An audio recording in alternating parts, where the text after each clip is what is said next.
шүгийн дөрөв рүү орж ирлээ.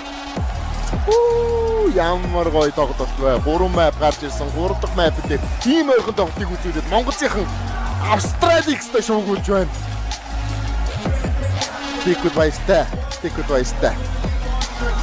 За ингээд үзэгчтэй IEM Melbourne тэмцээний шилдэг дөрвөн багаар Vitality, Mouse, Falcons Монгол улсын Монголд орж ирж байгаа юм байна. Тэд маргааш Vitality-тэй гранд финалийн ихэвчлөө тоглоно.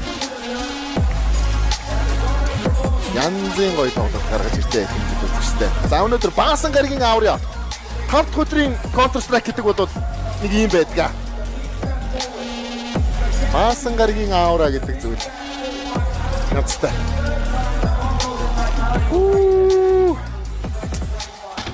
Оёна. Монголчууд өнөөдөр